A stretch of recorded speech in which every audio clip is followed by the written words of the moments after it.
शाम की प्रमुख न्यूज़ देखते हैं।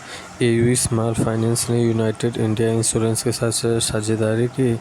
एलआईसी म्यूचुअल फंड ने एनएफओ अवधि के दौरान ऑटो स्विच सुविधा शुरू की। कर भुगतान के लिए यूपीआई लेन देन की सीमा बढ़ाकर 5 लाख की गई। कर भुगतान के लिए यूपीआई लेन देन की सीमा बढ़ाकर 5 लाख किया गया। भारतीय नौसेना का P-81 विमान ऑस्ट्रेलिया के काकाडू अभ्यास 2024 में शामिल हुआ और स्पेसएक्स मिशन पर अरबपति इंजीनियर द्वारा पहली निजी स्पेसवॉक। ऊर्ध्वाधर राजकोषीय संतुलन VFI। समाधान केंद्र सरकार से वित्तीय हस्तांतरण का राजकोषीय जिम्मेदारियों को फिर से सौंपने के माध्यम से। VFI बनाम HFI। VFI सरकार के विभिन्न स्तरों के बीच है, जबकि HFI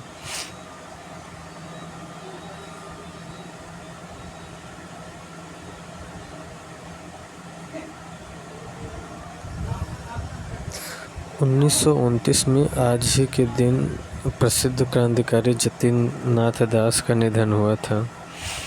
1929 में आज ही के दिन प्रसिद्ध क्रांतिकारी जतिन नाथ दास का निधन हुआ था। जतिन दास एक भारतीय क्रांतिकारी और हिंदुस्तान सोशलिस्ट रिपब्लिकन एसोसिएशन के सदस्य थे। 14 जून 1929 को दास को क्रांतिकारी गतिविधियों में शामिल होने के कारण गिरफ्तार किया गया था, जिसमें भगत सिंह और बटुकेश्वर दत्त द्वारा असेंबली हमले में प्रयुक्त बम बनाना भी शामिल था। सचिंद्र सान्याल ने उन्हें बम बनाना सिखाया। 63 दिनों की भूख हड़ताल के बाद वे लाहौर सेंट्रल जेल में शहीद हुए। एयू स्मॉल फाइनेंस ने यूनाइटेड इंडिया इंश्योरेंस के साथ साझेदारी किया। एयू स्मॉल फाइनेंस ने यूनाइटेड इंडिया इंश्योरेंस के साथ साझेदारी की। अवीवा ने सेवानिवृत्त लोगों के लिए आय बढ़ाने की महत्वपूर्ण योजना शुरू की। अवीवा लाइफ इंश्योरेंस की नई योजना में प्रत्येक 3 वर्ष में 15% की दर से बढ़ते हुए मासिक भुगतान की पेशकश की। एलआईसी म्यूचुअल फंड ने एनएफओ अवधि के दौरान ऑटो स्विच सुविधा शुरू की। कर भुगतान के लिए यूपीआई लेन देन की सीमा बढ़ाकर 5 लाख की गई।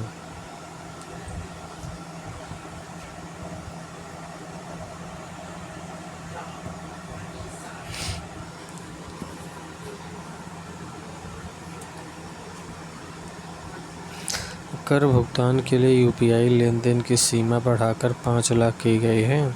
आरबीआई ने कर भुगतान के लिए यूपीआई लेन देन की सीमा बढ़ाकर 5 लाख कर दी है, जो 13 सितंबर 2024 से प्रभावी होगी। यह सीमा अस्पताल, शैक्षिक सेवाओं, आईपीओ और सरकारी प्रतिभूतियों पर भी लागू होगी, जिससे बड़े लेन देन के साथ सुविधा बढ़ जाती है। एनपीसीआई विश्वसनीय द्वितीयक उपयोगकर्ताओं को भुगतान कार्यों के सुरक्षित प्रतिनिधिमंडल के लिए एक नया यूपीआई सर्किल फीचर किया है।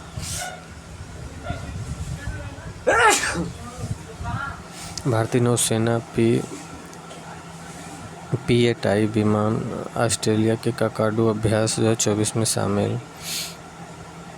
स्पेसएक्स के अरबपति और इंजीनियर द्वारा पहली बार निजी अंतरिक्ष यात्रा की गई। स्पेसएक्स के अरबपति इंजीनियर द्वारा पहली बार अंतरिक्ष यात्रा जेरेड इसाकमैन और स्पेसएक्स इंजीनियर सारा गिल्स ने स्पेसएक्स क्रू ड्रैगन कैप्सूल से बाहर निकलकर पोलारिस डॉन मिशन पर पहला निजी स्पेसवॉक पूरा किया। पृथ्वी से लगभग 450 मील ऊपर किया गया यह स्पेसवॉक 1 घंटे 46 मिनट तक चला और यह निजी अंतरिक्ष अन्वेषण के लिए नए स्पेस सूट और प्रक्रियाओं का परीक्षण करने वाला पहला मिशन था।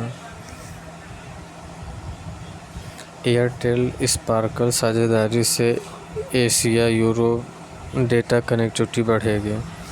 एयरटेल स्पार्कल साझेदारी से एशिया यूरोप में डेटा कनेक्टिविटी बढ़ेगी। खाद्यान्न प्रबंधन में दक्षता बढ़ाने के लिए समझौता ज्ञापन पर हस्ताक्षर। खाद्यान्न प्रबंधन में दक्षता बढ़ाने के लिए समझौता ज्ञापन पर हस्ताक्षर। दुबई एआई और वेब3 फेस्टिवल ने डिजिटल नेतृत्व पर प्रकाश डाला। दुबई एआई और वेब3 फेस्टिवल ने डिजिटल नेतृत्व पर प्रकाश डाला। दुबई एआई और वेब3 फेस्टिवल ने 100 देशों के 6000 प्रतिभागी हिस्सा लेंगे, जो डिजिटल और एआई प्रौद्योगिकियों को आगे बढ़ाने में दुबई की भूमिका को प्रदर्शित करेगा। दुबई एआई कैंपस द्वारा आयोजित यह फेस्टिवल एआई की व्यावसायिक क्षमता, नैतिक उपयोग और सतत विकास के लिए विनियामक चर्चाओं पर केंद्रित है। RINL ने लगातार छठे वर्ष CII-CBC राष्ट्रीय ऊर्जा लीडर पुरस्कार जीता है। RINL ने लगातार छठे वर्ष CII-GBC राष्ट्रीय ऊर्जा लीडर पुरस्कार जीता है। राष्ट्रीय इस्पात निगम लिमिटेड RINL ने लगातार छठे वर्ष भारतीय उद्योग परिसंघ ग्रीन बिजनेस सेंटर CII-GBC राष्ट्रीय ऊर्जा लीडर पुरस्कार जीता है, जिसे इसकी असाधारण ऊर्जा दक्षता और संरक्षण प्रथाओं के लिए मान्यता दी गई। हैदराबाद में एक समारोह में श्री मिलिंद देवड़ा द्वारा RINL की ऊर्जा प्रबंधन विभाग की टीम को पुरस्कार प्रदान किया गया है। इस्पात मंत्रालय ने डिकार्बोनाइजेशन रिपोर्ट का अनावरण किया है। इस्पात मंत्रालय ने डिकार्बोनाइजेशन रिपोर्ट का अनावरण किया है। इस्पात मंत्रालय ने नई दिल्ली में greening steel pathway to sustainability कार्यक्रम की मेज़बानी की, जहां केंद्रीय मंत्री HD कुमारस्वामी ने grinning the steel sector in India road map and action plan शीर्षक से रिपोर्ट जारी की। रिपोर्ट में भारतीय इस्पात क्षेत्र को कार्बन मुक्त करने की रणनीतियों की रूपरेखा दी गई, जिसमें ऊर्जा दक्षता, नवीकरणीय ऊर्जा और तकनीकी नवाचारों पर ध्यान केंद्रित किया गया। अमित शाह ने राजभाषा के हीरक जयंती समारोह का नेतृत्व किया। केंद्रीय मंत्री अमित शाह ने दिल्ली में हीरक जयंती समारोह और चौथे अखिल भारतीय राजभाषा सम्मेलन को संबोधित किया है। केंद्रीय मंत्री ने सजावटी मत्स्य पालन के लिए रंगीन मछली ऐप लॉन्च किया है। डॉक्टर रविंद्र को आइसलैंड में भारत का राजदूत नियुक्त किया गया। मणिपुर के TG इंग्लिश स्कूल ने 63वें सुब्रतो कप जूनियर बॉयज़ का खिताब जीता है। CPIM नेता सीताराम येचुरी ने 72 वर्ष की आयु में निधन। भारत के पहले स्टील कार्बन अध्ययन में आर्द्र भूमि की जलवायु भूमिका पर प्रकाश डाला। साउथर्न वर्डविंग तितली, सामान्य नाम सह्याद्री वर्डविंग, भारत की दूसरी सबसे बड़ी तितली है। वितरण दक्षिण एशिया में मुख्य रूप से पश्चिमी घाट में पाई जाती है। पंखों का फैलाव, बड़े पंख छोटे पक्षियों के आकार से भी बड़े होते हैं। विश्व की महत्वपूर्ण सीमाएं रेखाएं। रेडलिंग रेखा भारत, पाकिस्तान, बांग्लादेश, बहरीन और भारतीय कंपनियों से $16.65 मिलियन का निवेश प्राप्त हुआ। बहरीन को भारतीय कंपनियों से $16.65 मिलियन का निवेश प्राप्त हुआ। बहरीन EDB ने मुंबई, बेंगलुरु और चेन्नई की यात्रा के दौरान 3 भारतीय कंपनियों से $16.65 मिलियन का निवेश प्राप्त हुआ। चिमको बहरीन में अपने तीसरे विस्तार के लिए तैयार है, जो बहरीन इंटरनेशनल इन्वेस्टर्स पार्क में पूर्णतः स्वचालित लाइनों के साथ कठोर पैकेजिंग उत्पादन को बढ़ाया जाएगा। बल्गेरिया ने 11.40 मेगावाट की सौर परियोजना की योजना बनाई है। केंद्रीय मंत्री ने सजावटी मत्स्य पालन के लिए रंगीन मछली ऐप लॉन्च किया है। R रविंद्रन को आइसलैंड में भारत का राजदूत नियुक्त किया गया। न्यूयॉर्क में संयुक्त राष्ट्र में भारत के वर्तमान उप स्थायी प्रतिनिधि R रविंद्रन को आइसलैंड में भारत का अगला राजदूत नियुक्त करेगा।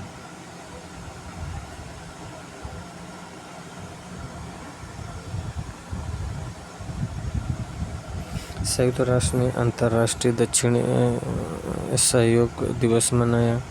संयुक्त राष्ट्र ने अंतर्राष्ट्रीय दक्षिण सहयोग दिवस मनाया।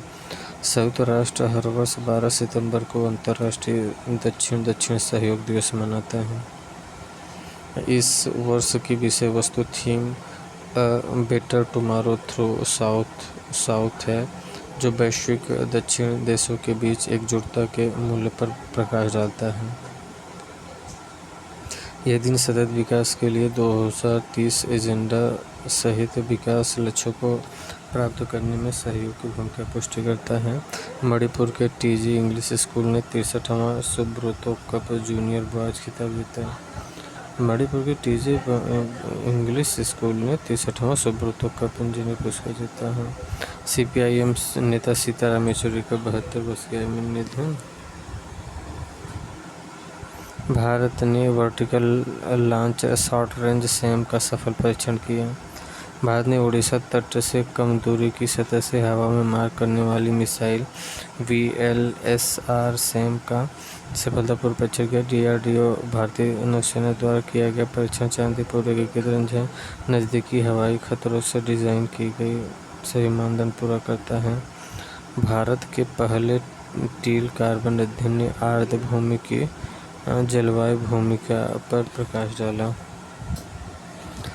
केवलादेव राष्ट्रीय उद्यान में भारत का पहला टील कार्बन अध्ययन जलवायु अनुकूलन और लचीलेपन में आर्द्रभूमि की भूमिका को रेखांकित करता है। गैर ज्वारीय लवणीय जल की आर्द्रभूमि में पाए जाने वाला टील कार्बनिक कार्बन और जल संग्रहित करके जलवायु परिवर्तन को कम करने में सहायता करता है। अध्ययन में मीथेन उत्सर्जन को प्रबंधित करने और आर्द्रभूमि के जलवायु लाभों को बढ़ाने के लिए संरक्षण की आवश्यकता पर प्रकाश डालता है।